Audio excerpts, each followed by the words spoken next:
Oi, gente, boa tarde.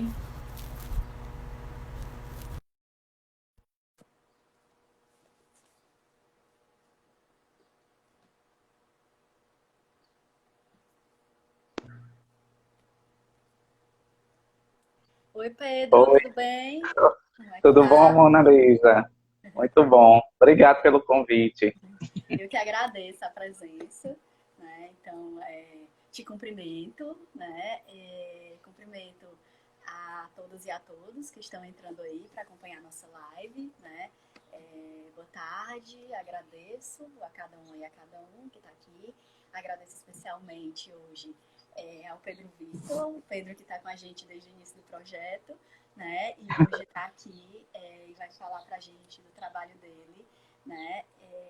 Intitulado aqui Comunidade Terapêutica e Hospitalidade, a questão do estrangeiro, né?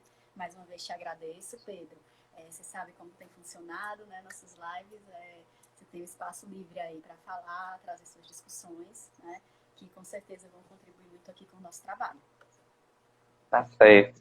Também quero agradecer, né, o convite. Eu estou amando essas lives, né? Está ocupando as nossas quarentenas aí com muitas reflexões interessantes, problematizações, né? Então, já é um conforto estar aqui, né, com colegas, com amigos, com pessoas próximas. Mona Lisa, para quem não sabe, foi minha professora, né?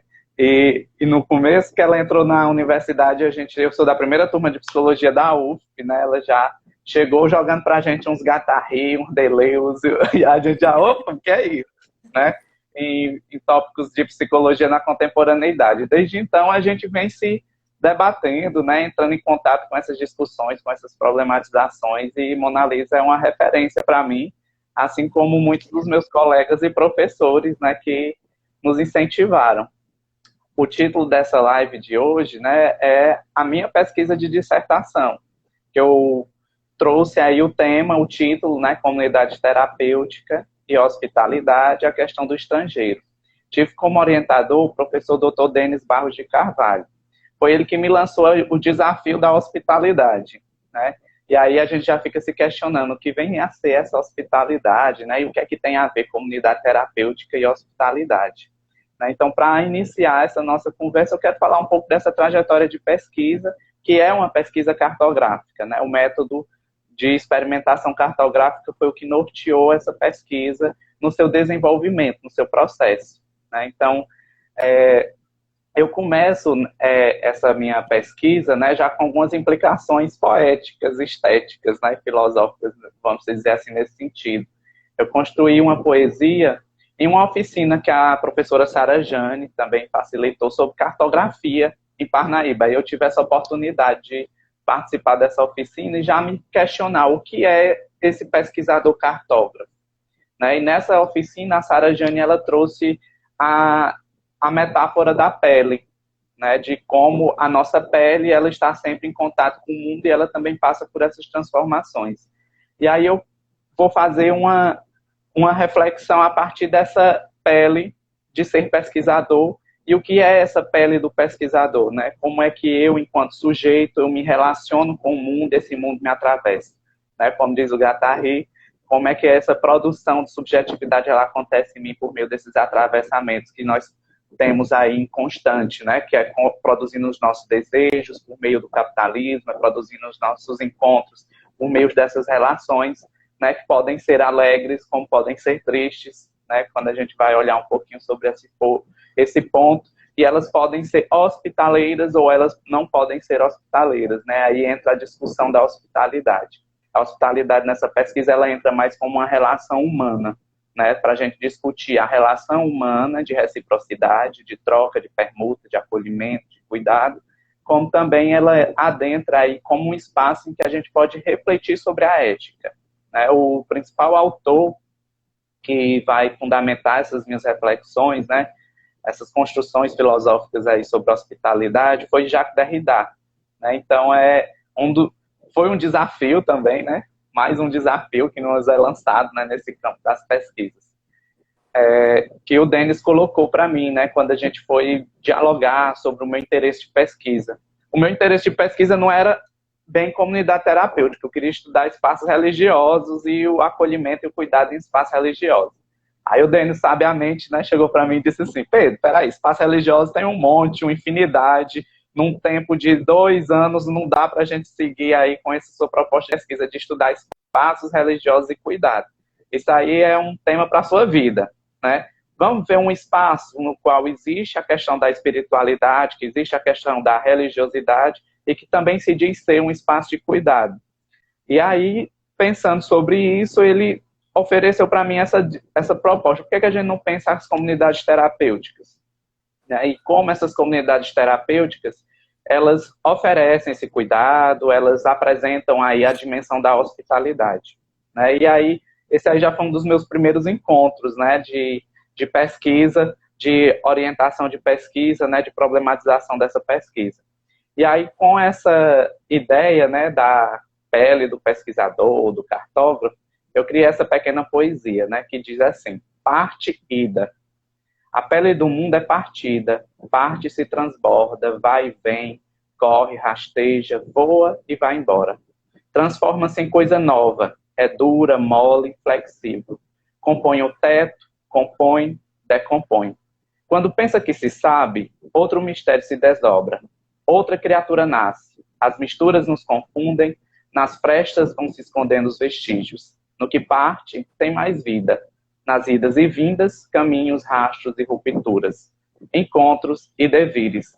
E foi assim que eu me senti quando eu encontrei esse campo de pesquisa, né, que era a comunidade terapêutica e a situação dessas pessoas, né, desses residentes, dessas comunidades terapêuticas. Eu me senti de início perdido, me senti de início assim, meu Deus, é muita coisa acontecendo, e de fato é muita coisa acontecendo em um encontro, né? E aí eu me dei conta o quanto isso de ir ao encontro de uma comunidade terapêutica era repleta de nuances, era repleta de coisas, né? Então, esse aí é o primeiro desterritorialização que eu vivencio, né? Essa infinidade de processos acontecendo. Então, eu comecei a pensar, né, então, sobre o campo da política pública de saúde mental, né, as comunidades terapêuticas, como elas estavam articuladas com essa política pública de saúde mental, e fui fazendo essas reflexões aí na cidade de Parnaíba, né.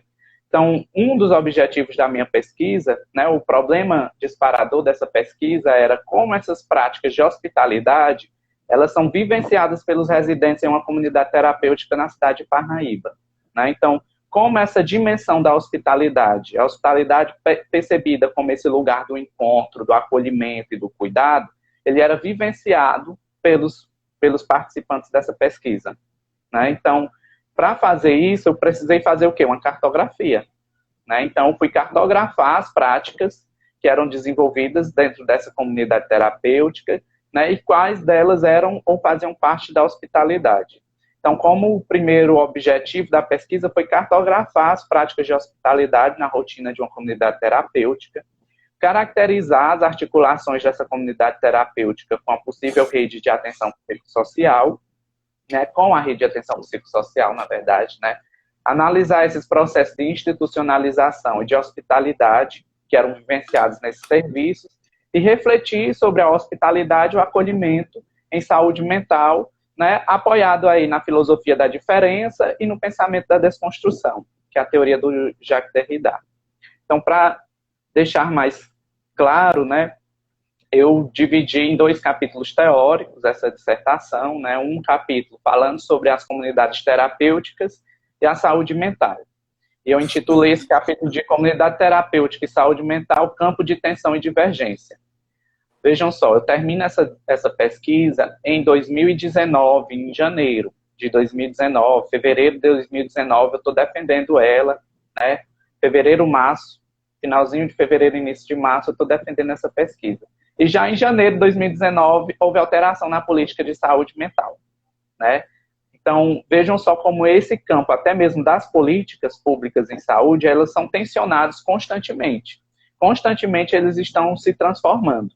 A comunidade terapêutica, né, historicamente, ela vem de um processo, né, de talvez até de repensar a questão da psiquiatria mesmo, né, porque a comunidade terapêutica, esse nome, ele surge com a psiquiatria social, né, de Maxwell Jones. Ele faz o quê? Dentro dos hospitais psiquiátricos, ele faz uma crítica ao hospital psiquiátrico, né? Então, a comunidade terapêutica para Amarante, por exemplo, é considerada um dos primeiros, Paula Amarante, né, que é uma referência na saúde mental aqui no Brasil, ela é considerada um dos primeiros modelos, né, de resistência ao aparato manicomial, a comunidade terapêutica psiquiátrica, né, que vem aí dessa psiquiatria social. Por quê? Dentro dessa visão do Maxwell Jones, as pessoas, os usuários do serviço de saúde, eles teriam que ter a democratização, né, das suas vontades, teriam que ser exercidas, teria que ter um vínculo com a comunidade, teria que ter um vínculo com a família e com os amigos. A participação do médico não era mais centralizada no médico, isso já na visão central de comunidade psiquiátrica, né, terapêutica do campo da psiquiatria social, né? Nem toda psiquiatria pensa dessa forma, as comunidades terapêuticas, a gente tem que fazer essas distinções também, né? Então, o que é que se percebe? Há uma transformação dessa comunidade terapêutica mais voltada para a liberdade, mais voltada para a autonomia, mais voltada para a democracia e da prevenção dos processos de saúde mental, né? E aí ela vai sendo transformada. Ela vai sendo transformada pelo quê? Pelos grupos que vão sendo formados, né, de alcoólicos anônimos, o Sinanon, o Oxford, né? Eles pegam o modelo de comunidade terapêutica, né, de colocar as pessoas em uma residência, colocam essas pessoas dentro dessa residência a partir da base, por exemplo, das tradições dos 12 passos, que o AA utiliza bastante. Vem, claro, aí com um discurso religioso, que o Sinanon, ele vem de uma corrente evangélica, né, americana, que percebe a questão da dependência química como sendo algo relacionado a uma fraqueza pessoal, né? Então aí já vem um discurso religioso associado, né, à questão da droga, né, associado à questão da dependência química.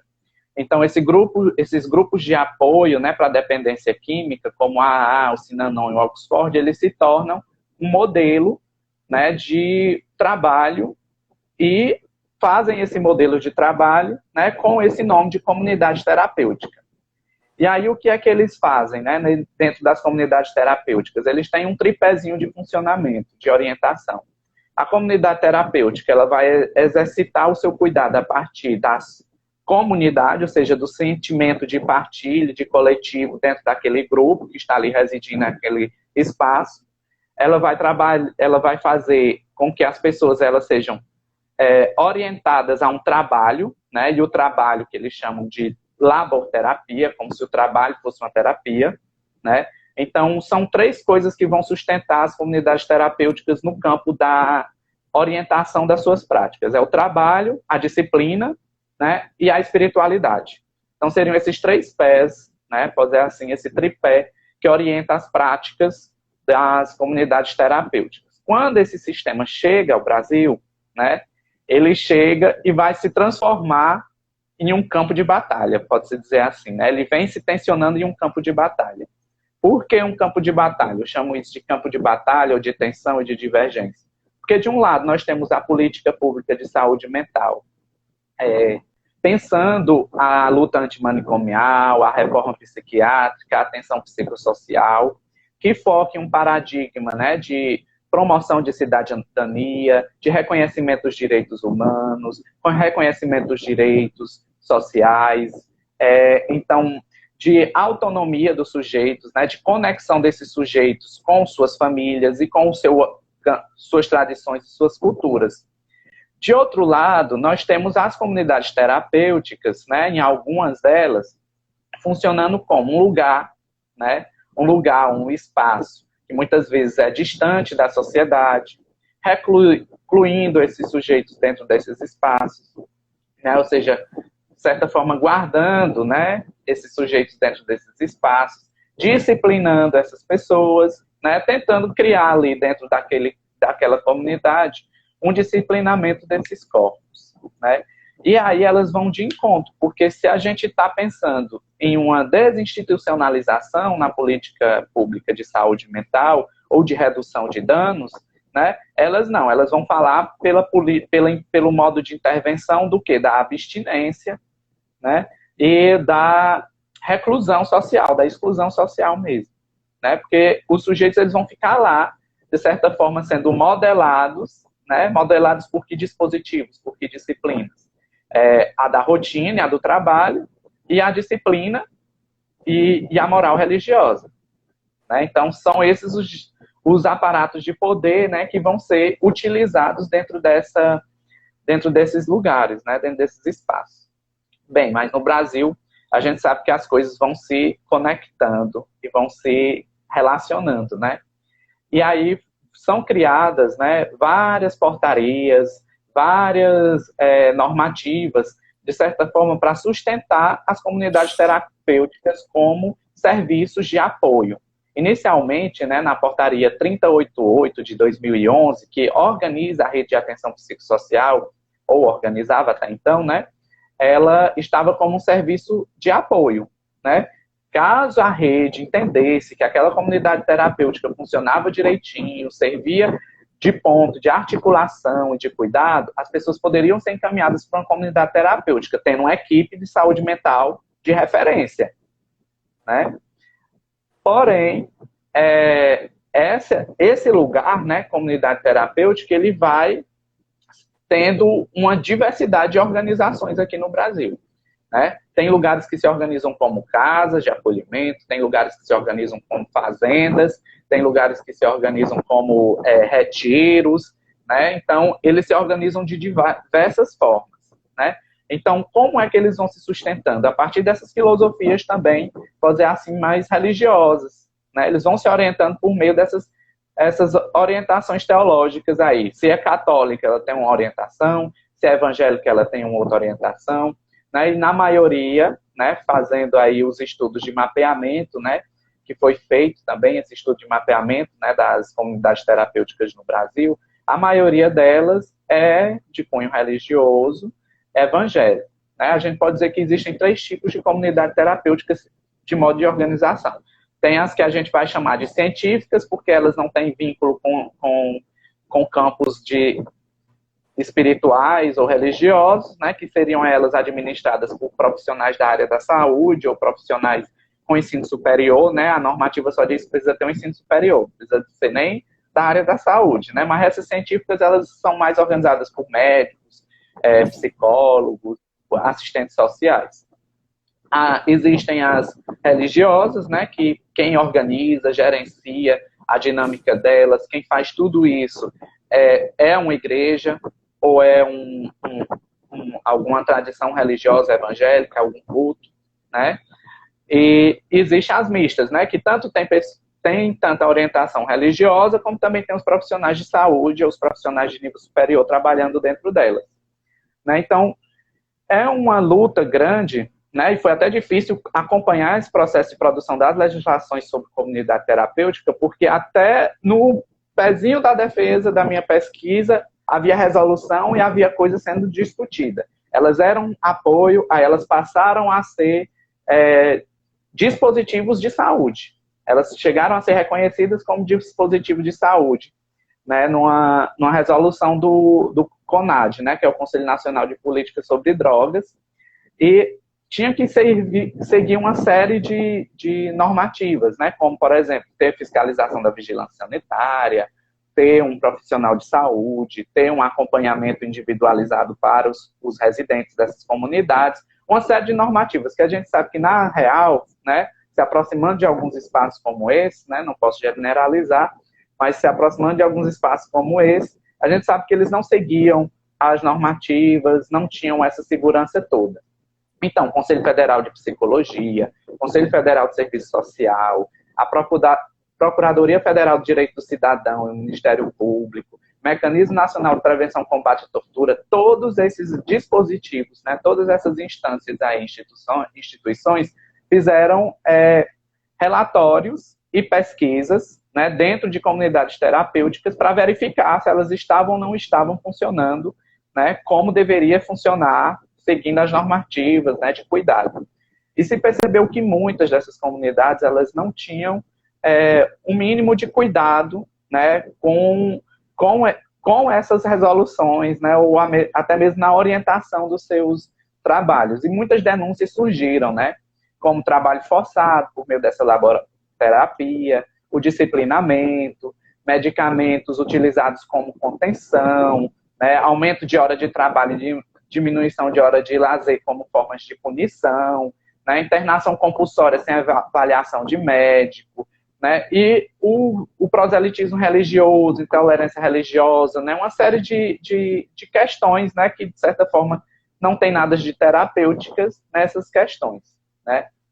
Então, mesmo com essas denúncias, né, no atual governo, houve um investimento, né, porque se promulgou elas como um serviço de saúde, e houve um grande investimento nas comunidades terapêuticas, né.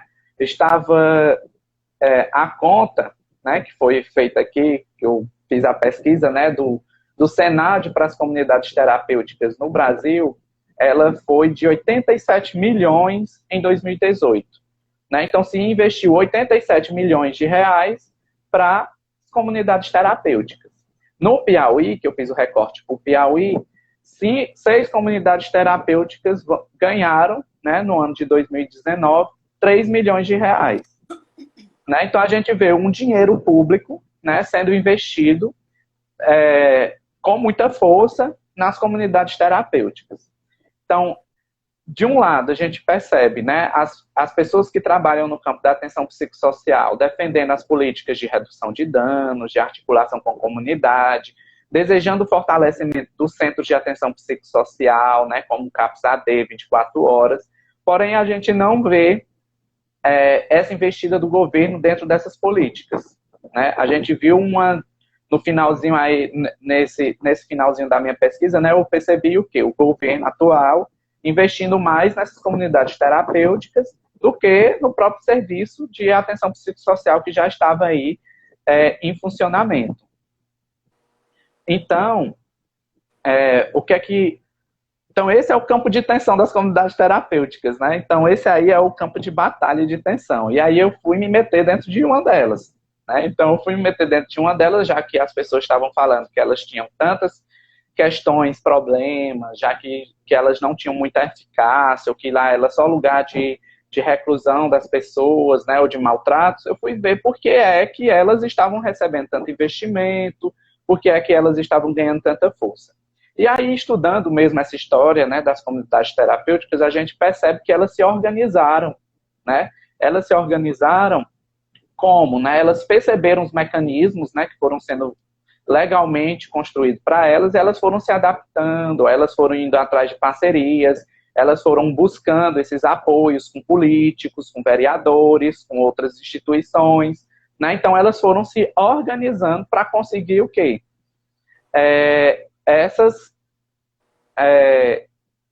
Esses investimentos. Né? Então, elas já foram se organizando para ser um lugar, né? Tanto de receber investimento como de receber pessoas. Então, eu percebi, né, esse lugar aí de batalha e de tensão, mas ao mesmo tempo eu estava lá, né, como uma pessoa que era um estranho. Né? Quem é esse estrangeiro na minha pesquisa? Né? Quem é esse estranho ou estrangeiro? Esse estranho estrangeiro é uma das metáforas ou um dos conceitos temas aí que o Derrida ele vai falar, né? Que a hospitalidade ela é oferecida ao estrangeiro. O estrangeiro é quem? É aquele sujeito que ele não é reconhecido perante uma sociedade, é o sujeito que, de certa forma, ele não possui um nome próprio, uma documentação, ele não possui um lugar certo, ou seja, ele é um sujeito nômade, ele é um sujeito que transita entre os espaços, ele está em uma condição de estrangeiro, está em uma condição de estrangeira, está numa condição também de diferença, né? E essa condição de diferença, ela causa em nós, no encontro, né, na relação do eu com o outro, ela vai causar um estranhamento. Então, esse estranhamento que ele é causado é a condição do estrangeiro. E aí a gente pensa o estrangeiro não só como migrante, não só como uma pessoa, mas também como processos, né? Processos pessoais, processos internos também. Né? Aquilo que eu estranho em mim, aquilo que eu estranho na minha relação com o outro, faz parte dessa dimensão de estrangeiro. Né? Então, onde entra a hospitalidade aí? No pensamento da desconstrução, né, na teoria do Derrida, a hospitalidade ela é vista, né, como um ritual, né, básico de vinculação, interação humana, mas ela também é pensada como esse lugar das contradições e dos paradoxos. Se por um lado eu tenho uma regra, né, que normativa ou que organiza o meu encontro com o outro, né, por exemplo, para mim receber alguém na minha casa, eu digo para ele, você só pode entrar aqui se você tiver tais condições, se eu conhecer quem é você, se você tiver limpinho, se você tiver isso, se você tiver aquilo. Então isso é uma hospitalidade condicionada, né, porque ela está cheia de pactos sociais, de regras e de normativas.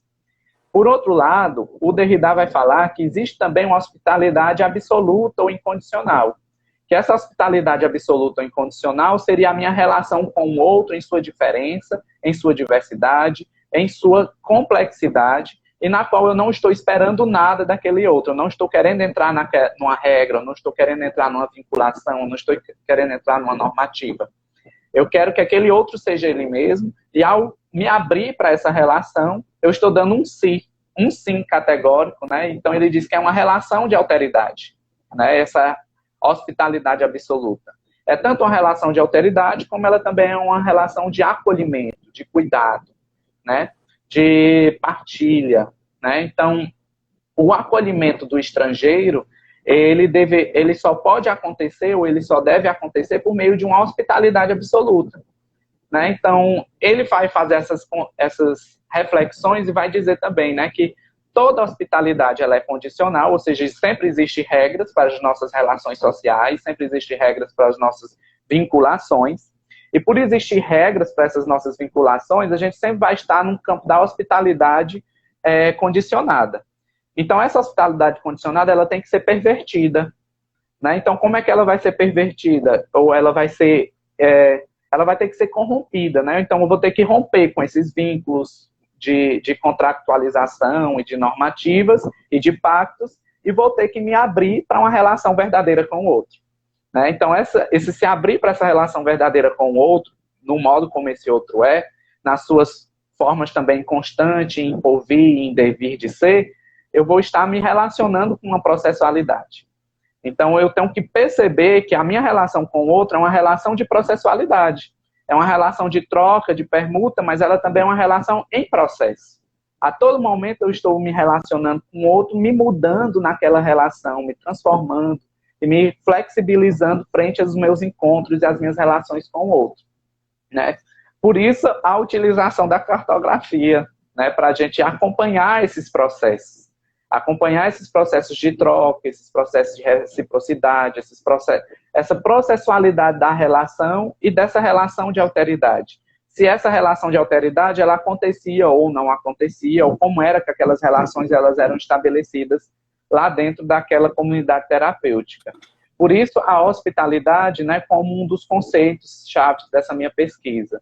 Porque eu estava pensando, a comunidade terapêutica, já como ela se estrutura como uma casa, ela se estrutura como uma hospitalidade condicional, porque ela dá abrigo, ela dá comida, ela dá atividades de recreação, né? Ela oferece também, ou deveria oferecer, na maioria das vezes, terapêuticas, né?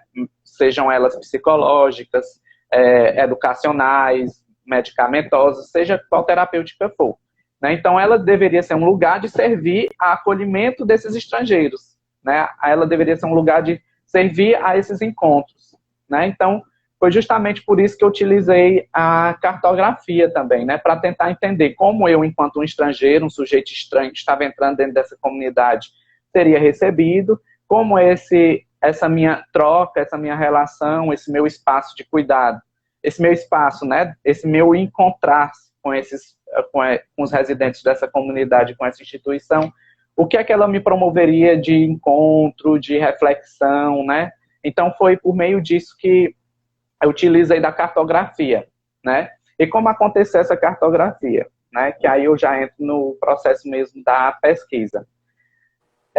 Primeiro eu vou visitar, né? Fazer visitas institucionais, essa comunidade terapêutica, eu vou me apresentar enquanto pesquisador, né? Eu vou me apresentar enquanto alguém que tem um interesse de participar da rotina dela, explicar o que é a minha pesquisa, né? Então, tive que fazer toda a parte da hospitalidade condicionada da pesquisa, né? Ou seja, dizer todas as regras, de ética, de compromisso, de sigilo, de responsabilidade com a instituição, né? De tudo isso que eu tive que fazer esses acordos, né? Que a gente sabe que tem que ser feito esses acordos mesmo, né? Que é a visão de ética em pesquisa mesmo. Então, eu tive que resguardar o nome da instituição, das pessoas assistidas, né? Deixar bem claro qual era o meu objetivo lá enquanto pesquisador, apesar que de vez em quando, né, a própria instituição me capturava por ser psicólogo, me capturava por ser uma pessoa da comunidade Parnaíba, né? Então pedia coisas. Então tem todas essas questões aí, né? Então, ao mesmo tempo que eu fazia essas visitas institucionais, eu ia relatando, né, em diário, que eu chamei de diário cartográfico, né? Porque eu ia relatando no diário de campo esses meus encontros e, óbvio, eu não fiquei só nos encontros. Eu fiz também para potencializar ainda mais a voz, ou pode dizer assim, para me encontrar ainda mais com os residentes dessa casa, eu promovi, né, nesses primeiros... Eu primeiro fiz uma visitação, observação participante, depois da observação participante, né, eu fui a essa mesma comunidade e propus àquelas pessoas, né, os residentes, a organização de um grupo, né? Esse grupo ele foi organizado como um dispositivo, né? A partir das reflexões, até desse livrinho aqui que eu recomendo a vocês que querem trabalhar, né? A questão da cartografia como grupo, né? O grupo, a afirmação de um simulacro, de Regina Benevides de Barros. Foi um livro que me auxiliou bastante, né, para pensar esse grupo como esse lugar do encontro, esse grupo como um dispositivo, né? Então, esse grupo como dispositivo, ele era facilitado por mim, né, mas também pelas pessoas que participavam dele. Era um grupo aberto, eu chegava na instituição, dizia que ia fazer um momento do grupo, os residentes que queriam participar, ou todos os residentes que estavam na comunidade, né, eu apresentei o termo de consentimento livre esclarecido, expliquei o que era aquele momento, que era um momento para a gente pensar sobre a realidade deles naquela casa. E aí eu fiz 6 encontros em grupo, e esses 6 encontros eles eram produzindo, como o Vladimir, né, que foi um grande apoiador dessa pesquisa também, foi leitor dessa pesquisa e me deu altas reflexões para facilitar o desenvolvimento dessa pesquisa no campo da cartografia. Ele me presenteou, né, com essas reflexões dos objetos relacionais por meio da arte, né? Então, em cada encontro, ia sendo produzido, né, objetos relacionais por meio da arte, ou seja, eu ia trazendo disparadores, dispositivos artísticos, né, para facilitar esses nossos diálogos, essas nossas produções, esses nossos encontros. Então, foram mais ou menos 6 oficinas, né, que eu desenvolvi dentro dessa instituição. Eu passei, em média, de visitas, a observação participante e o desenvolvimento do grupo. Eu passei, em média, 6 meses visitando esta comunidade, indo a ela, né?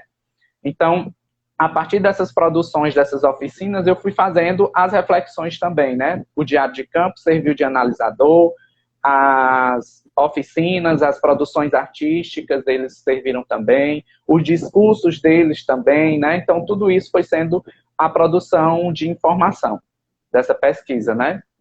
Então, no momento em que eu estava pesquisando, né, essa comunidade, ela tinha 53 residentes, né? Esses 53 residentes, esses moradores dessa comunidade, havia também 2 pessoas no lugar de gestores, né? Eram 2 gestores, e havia, por fora dessa comunidade, né, 6 voluntários. Quem eram esses voluntários? Eram membros da congregação evangélica que organizava essa comunidade, como também eram pastores, né, que gerenciavam lá, que iam para os momentos da comunidade, né? Então, o que foram, né, os resultados, né, desses meus encontros? Eu fiz praticamente a narrativa de 3 momentos, ou 3 movimentos, que eu chamei de movimentos, né, porque é isso, né, o trabalho do cartógrafo, é um movimento, é chegar, né, o que foi esse movimento de chegada, né? Então, o que é que acontece na chegada comigo, né? Como eu sou recepcionado, como é que eles me recepcionam, como é que eu os recepciono também nessa relação, né? Então, há primeiro esse movimento de chegada entre os muros e os fluxos dessa instituição, né? Então, nesse momento aí da pesquisa, eu estou praticamente descrevendo a rotina e o meu encontro com os residentes, né, dessa comunidade terapêutica. O segundo movimento já é o de reciprocidade, que é o quê? É onde eu já estou trocando vínculos com eles, dialogando com eles, produzindo essas informações por meio desses grupos, né? Nas quais foram sendo construídas muitas informações e, claro, o movimento de sair, né? A minha partida e também a partida deles dentro dessa comunidade, as perspectivas deles de o que é que eles esperam quando eles saírem dentro dessa comunidade terapêutica, o que é que eles esperam alcançar, quais são os seus sonhos, seus desejos, quais foram os vínculos que foram construídos ali, né? O que é que eles avaliam desse processo que eles vivenciam lá dentro. Então, nesse movimento de chegada, eu já me deparo, por exemplo, com a instituição, com várias frases nas paredes, né? E essas frases nas paredes, né, pintadas, são versículos bíblicos, né? Tem um versículo, né? O Senhor é meu pastor e nada me faltará, que é um dos salmos. E esse salmo é o salmo que mais fala sobre hospitalidade na Bíblia, né? O Denis me fez essa reflexão, né? E disse que é o salmo do bom pastor. Né? O salmo do bom pastor é o quê? É Deus dizendo que vai cuidar dos seus rebentos, né? Que vai cuidar, que vai protegê-los, que vai dar água, que vai dar abrigo, mas ele também possui um cajado, né? Ele também possui algo para disciplinar, né? Então, já de cara, os muros da instituição já estavam me revelando algumas coisas de hospitalidade, né?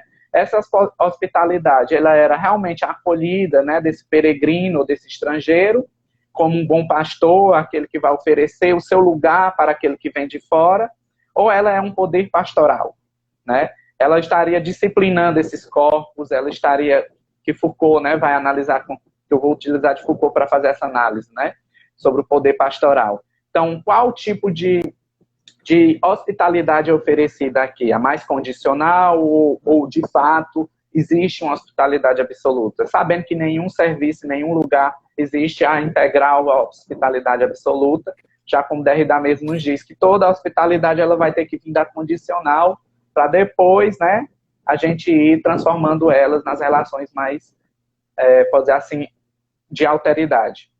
Então, essas frases, né, que estavam nos muros, elas já iam me revelando muitas coisas, né? A relação entre esses estrangeiros, né, a hospitalidade e o exercício do diálogo também era uma das questões que estavam lá, como, por exemplo, um outro versículo em João, que disse-lhe a mulher: Senhor, tu não tens com que atirar, e o poço é fundo, onde, pois, tens a água viva? É uma das passagens em que Jesus encontra a samaritana.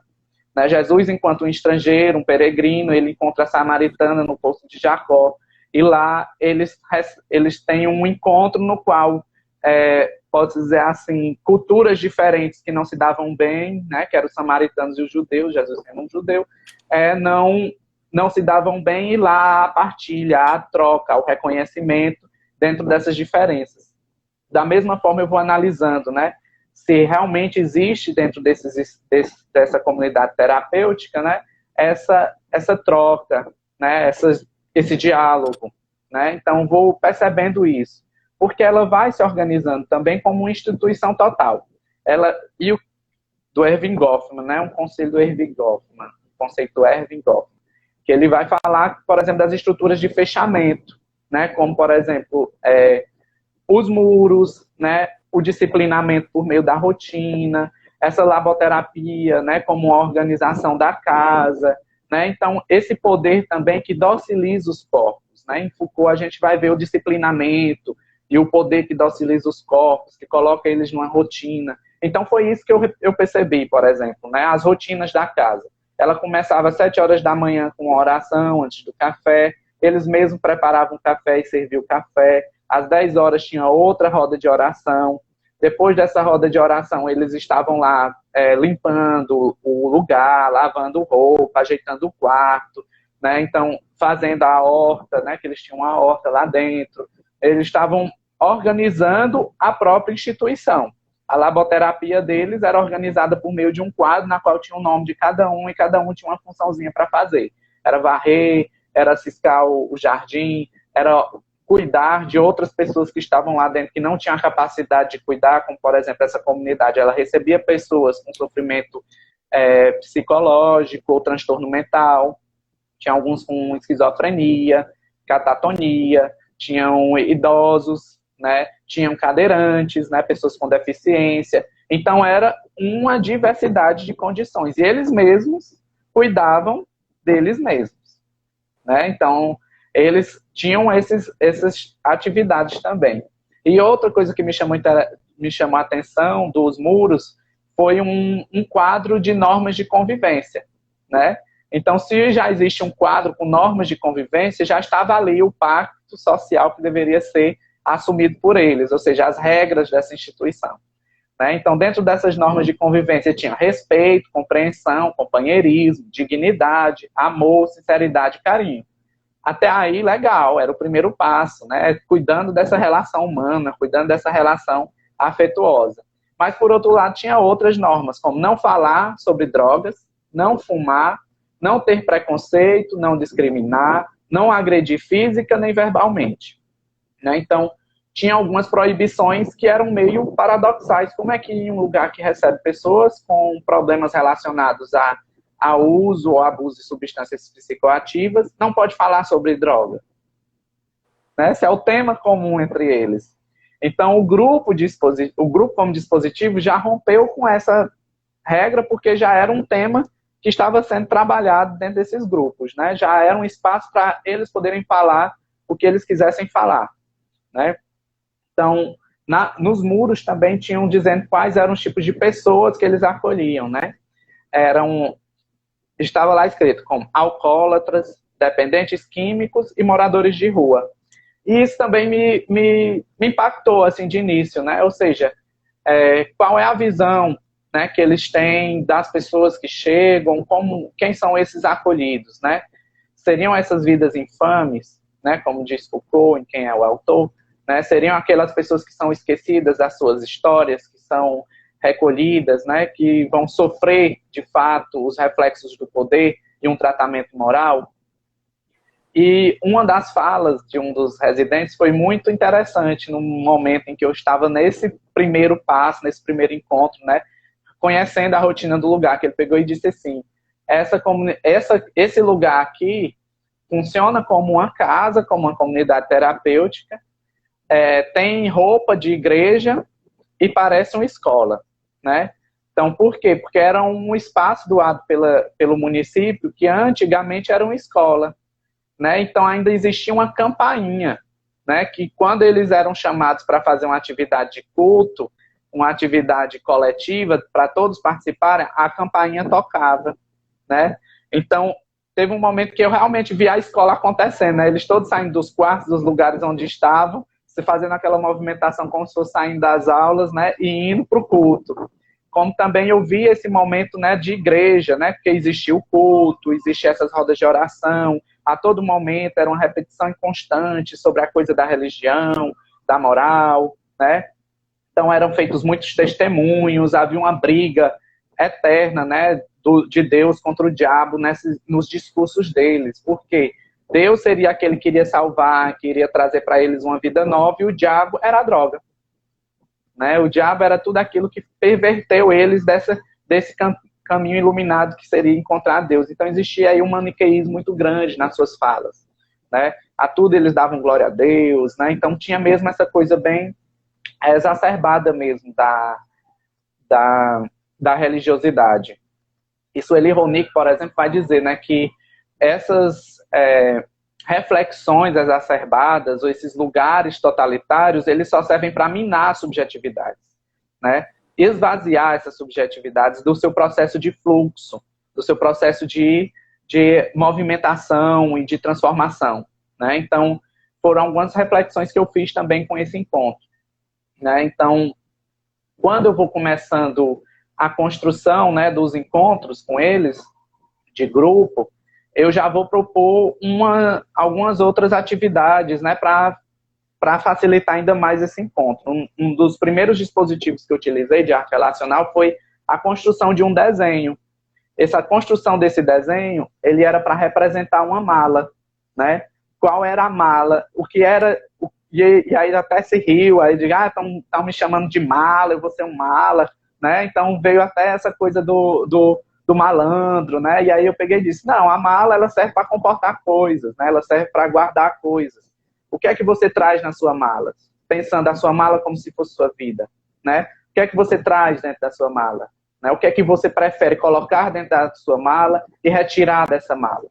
Né? E aí, nesse momento, eles foram fazendo os desenhos deles, né? E é bem interessante, né? Algumas malas, como essa aqui, não sei se nem vai dar certo de ver, né?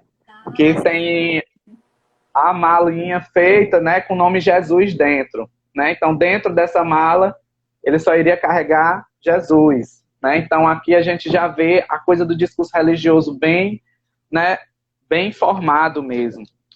Tem algumas coisas, tem algumas malas, né, que são interessantes também, porque já vão mostrar a saudade, né?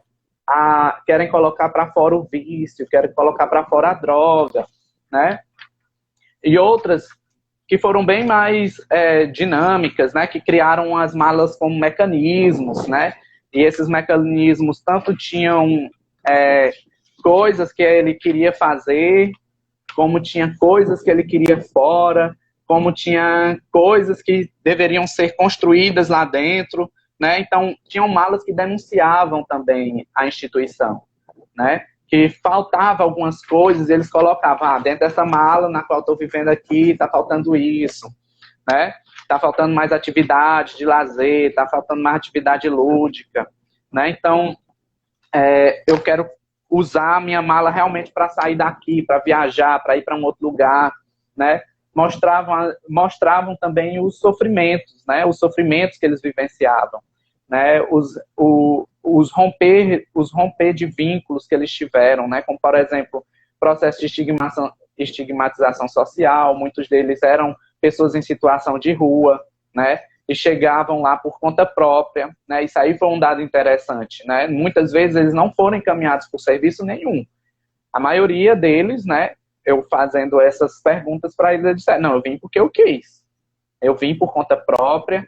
Eu vim porque lá dentro de casa já estava insuportável. Minha família já não me aguentava mais. Eu também já não me aguentava mais dentro da minha casa, né? Então eu vim aqui como sendo uma última saída, um lugar no qual eu gostaria de sentir o mínimo, que era o quê? Um abrigo, alimentação, se proteger, né, dos lugares nos quais eles transitavam, né? Então, esse primeiro momento eu chamei de mala dos estrangeiros, né, no qual eles foram falando sobre esses sofrimentos, os ressentimentos com os vínculos familiares que foram rompidos, a saudade de casa, os contextos de vulnerabilidade, né, o desejo que eles possuíam de Deus realizar uma mudança nas vidas deles, né, essa espiritualidade que eles tinham ela como um fator de proteção, e muitos também fizeram críticas dizendo que também era um fator de alienação, ou seja, que era demais, que era muita coisa que acontecia, né? E não era só isso. E aí, no segundo momento, teve a construção dessa coxa que está aqui pendurada. Não sei se está dando de ver também, né?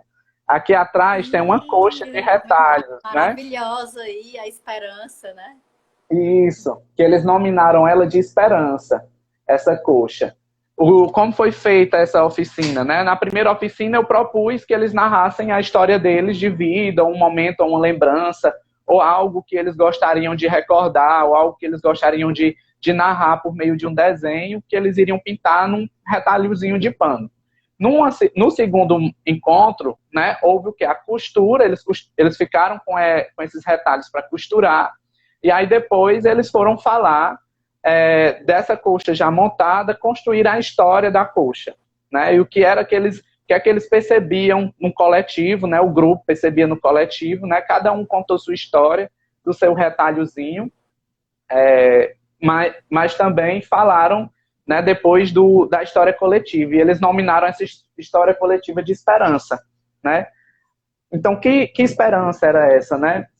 Eles apresentaram os desejos de superação, né, e retomada dos vínculos perdidos, na maioria das histórias que eles falavam, né?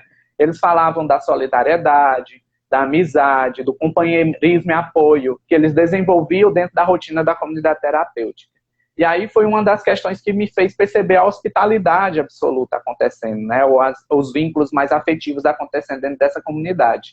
Já como eles eram os que cuidavam deles mesmos, né? Eles fortaleciam os vínculos entre eles, né? E eles se cuidavam, né? Eles brincavam, eles brigavam também, né? Então eles tinham também questões de problema, mas eles tinham muitas atividades que eles podem ter começado, né? Isso aí foi um ponto de reflexão.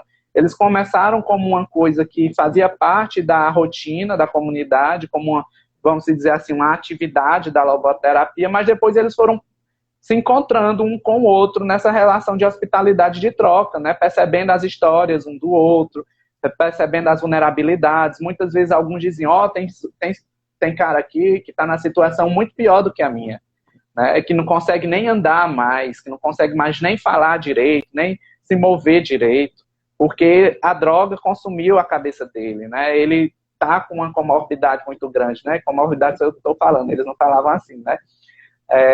Então, quando eles percebiam essas condições, né, eles também começavam a ter um cuidado um com o outro, brincavam também, cuidavam, tinham uma relação mais próxima de amizade, né? Então, eles construíram aqui, nas lembranças, as saudades de casa, da família, daquilo que eles, de certa forma, percebiam que eles tinham errado, dos trabalhos que eles desenvolviam, né, fora daquela comunidade terapêutica. Então, desse desejo de produtividade também. Mas também era percebido, né, esses traços, pode-se dizer assim, de hospitalidade da alteridade. Então, não era os gestores, não era o culto religioso, né, que fazia eles se sentirem bem lá dentro. Na maioria das vezes, o que fazia eles se sentirem bem era essa relação, né, de acolhimento, de troca, de amizade, de solidariedade. Claro que muitas vezes eles acreditavam ao discurso religioso, né, a entender as leituras da Bíblia, a entender o que estava sendo projetado lá.